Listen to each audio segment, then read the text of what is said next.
আসসালামু আলাইকুম ওয়া রাহমাতুল্লাহি ওয়া বারাকাতুহু। আজকে আমরা ব্যাংক ব্যবস্থাপনার সাজেশন দেব অধ্যায় ভিত্তিক।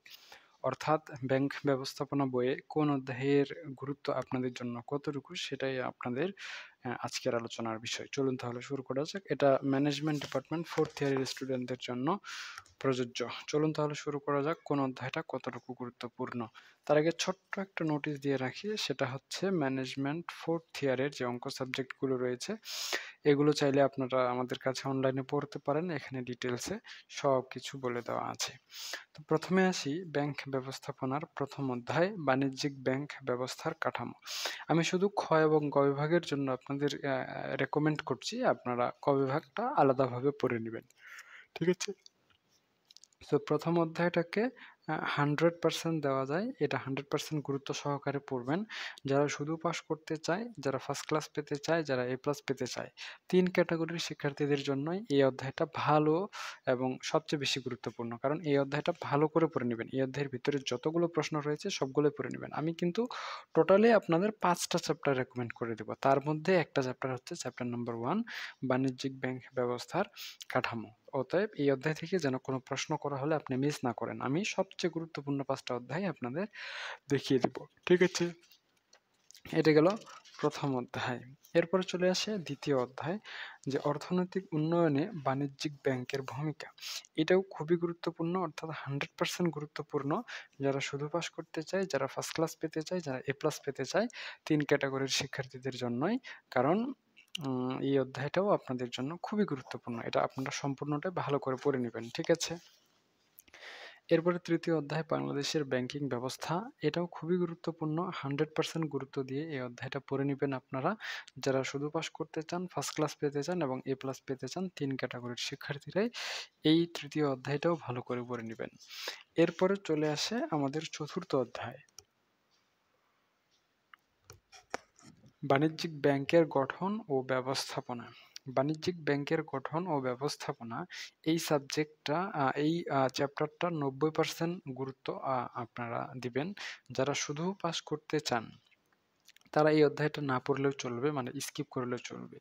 যারা ফার্স্ট ক্লাস পেতে চান তারা এই অধ্যায়টা পড়ে নিবেন। যারা এ প্লাস পেতে চান তারা এই অধ্যায়টা ভালো করে পড়ে নিবেন, যেন আপনাদের কোনো মিস না হয়। আর যারা শুধু পাস করতে চান তারা ১, ২, ৩ অধ্যায় পড়েন, এরপরে চতুর্থ অধ্যায়টা আপনারা স্কিপ করতে পারেন। এরপরে চলে আসে পঞ্চম অধ্যায়, বাণিজ্যিক ব্যাংক আমানত। এই অধ্যায়টা আপনাদের জন্য অতটাও গুরুত্বপূর্ণ নয়। এটা 85% গুরুত্ব দিয়ে পড়বেন। যারা শুধু পাস করতে চান তারা এই অধ্যায়টা স্কিপ করবেন। যারা ফার্স্ট ক্লাস এবং ফার্স্ট ক্লাসের প্রস্তুতি নিতে চান তাদের জন্য সমান, সমান। অর্থাৎ আপনারা চাইলে পড়তেও পারেন এই অধ্যায়টা, না চাইলে নাও পড়তে পারেন। যারা এ প্লাস পেতে চান তারা এই অধ্যায়টা ভালো করে পড়ে নিবেন। এটা আপনাদের জন্য গুরুত্বপূর্ণ। এরপরে চলে আসে ষষ্ঠ অধ্যায়, বাণিজ্যিক ব্যাংকের ঋণ এবং বিনিয়োগ পোর্টফোলিও।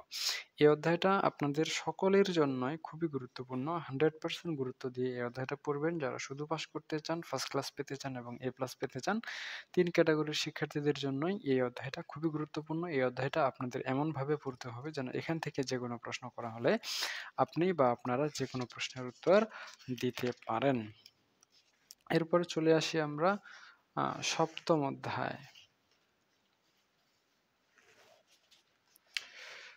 বাণিজ্যিক ব্যাংকের আয়, ব্যয় এবং লাভজনকতা।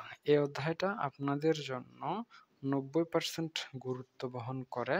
যারা শুধু পাস করতে চান এই অধ্যায়টা স্কিপ করতে পারেন। যারা ফার্স্ট ক্লাস এবং এ প্লাস পেতে চান তারাই শুধুমাত্র এই অধ্যায়ের খ এবং গ বিভাগের প্রশ্নগুলো ভালো করে পড়ে নিবেন। আপনাদের জন্যই এটা গুরুত্বপূর্ণ। এরপরে চলে আসি আমাদের অষ্টম অধ্যায়। এটাও হচ্ছে 85%। যারা শুধু পাস করতে চান তারা স্কিপ করতে পারেন। যারা ফার্স্ট ক্লাস এবং এ প্লাসের ফার্স্ট ক্লাসের প্রস্তুতি নিচ্ছেন তাদের জন্য সমান, সমান। আপনারা চাইলে পড়তেও পারেন, স্কিপও করতে পারেন। যারা এ প্লাস পড়তে এ প্লাসের প্রস্তুতি নিতে চান তারা এই অধ্যায়টা ভালো করে পড়ে নিবেন। তাদের জন্য এই অধ্যায়টা গুরুত্বপূর্ণ রয়েছে। এরপরে নবম অধ্যায়। নবম অধ্যায়টাকে 90% গুরুত্ব দেওয়া যায়। যারা শুধু পাস করতে চায় এই অধ্যায়টা স্কিপ করতে পারেন। যারা ফার্স্ট ক্লাসের প্রস্তুতি নিচ্ছেন তারা এবং যারা এ প্লাসের প্রস্তুতি নিচ্ছেন তারাও এই অধ্যায়টা ভালো করে পড়ে নিবেন। এরপরে হচ্ছে দশম অধ্যায়, বাণিজ্যিক ব্যাংকের সাধারণ হিসাব পদ্ধতি। তো এই অধ্যায়টাকে ৭০ স্টার দেওয়া ৭০% দেওয়া যায়। যারা শুধু পাস করতে চান এটা স্কিপ করবেন। এরপর হচ্ছে যারা দশম অধ্যায় না এটা? হ্যাঁ, যারা ফার্স্ট ক্লাস এবং ফার্স্ট ক্লাসের প্রস্তুতি নিচ্ছেন তারা স্কিপ করতে পারেন। যারা এ প্লাসের প্রস্তুতি নিচ্ছেন তাদের জন্য এটা সমান, সমান। অর্থাৎ আপনারা চাইলে এই অধ্যায়টা পড়তে পারেন অথবা চাইলে এই অধ্যায়টা স্কিপও করতে পারেন। আপনাদের জন্য এটা অপশনাল। পড়লে পড়লেন, না পড়লে নাই। এরপরে হচ্ছে ১১ অধ্যায়। ব্যাংকার ও মক্কেলের সম্পর্ক। এটাকে মাত্র ৫০ স্টার দেওয়া যায়। হ্যাঁ, ৫০%। যারা শুধু পাস করতে চান এই অধ্যায়টা স্কিপ করতে পারেন। যারা ফার্স্ট ক্লাস পেতে চান স্কিপ করতে পারেন। যারা এ প্লাস পেতে চান তারাও এটা স্কিপ করতে পারেন। এটা আপনাদের জন্য অতটাও গুরুত্বপূর্ণ নয়। এরপরে চলে আসে আমাদের ১২তম অধ্যায়, কেন্দ্রীয় ব্যাংকিং বা সেন্ট্রাল ব্যাংকিং। এই অধ্যায়টা কিছুটা গুরুত্বপূর্ণ রয়েছে। ৯০% দেওয়া যায়। যারা শুধু পাস করতে চান তারা না পড়লেও চলবে। তবে যারা ফার্স্ট ক্লাস এবং এ প্লাসের প্রস্তুতি নিতে চান তারা এই অধ্যায়টা অবশ্যই ভালো করে পড়ে নিবেন।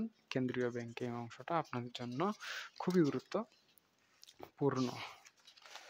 ঠিক আছে। এরপরে ১৩তম অধ্যায়, বিশেষায়িত ব্যাংক। এটাকে মাত্র ৮০% দেওয়া যায়। যারা শুধু পাস করতে চান স্কিপ করতে পারেন। যারা ফার্স্ট ক্লাসের প্রস্তুতি নিচ্ছেন এটা সমান, সমান। পড়লেও পড়তে পারেন, না পড়লেও নাই। যারা এ প্লাসের প্রস্তুতি নিচ্ছেন তারা এই অধ্যায়টা ভালো করে পড়ে নিবেন।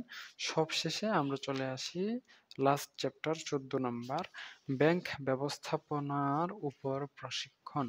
এই অধ্যায়টা আপনাদের জন্য গুরুত্বপূর্ণ। প্রথম অধ্যায়ের মতোই এটা 100% গুরুত্ব দিয়ে পড়বেন। যারা শুধু পাস করতে চান, যারা ফার্স্ট ক্লাস পেতে চান, যারা এ প্লাস পেতে চান, ৩ ক্যাটাগরির শিক্ষার্থীদের জন্যই এই অধ্যায়টা আপনাদের জন্য গুরুত্বপূর্ণ।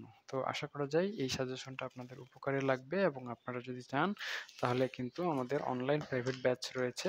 আমাদের অনলাইন প্রাইভেট ব্যাচে যুক্ত হতে পারেন। এখানে বিস্তারিত দেওয়া আছে। আরো বিস্তারিত জানতে এখানে হোয়াটসঅ্যাপ নাম্বার দেওয়া আছে। আপনারা চাইলে আমাদের নাম্বারে যোগাযোগ করে আপনাদের কাঙ্ক্ষিত সমস্যার সমাধান নিয়ে নিতে পারেন। আজকে এ পর্যন্তই। সকলেই সুস্থ থাকুন, ভালো থাকুন আর আমাদের সাথে থাকুন। দেখা হচ্ছে আপনাদের সাথে নেক্সট পর্বে। ততক্ষণ পর্যন্ত খোদা হাফেজ।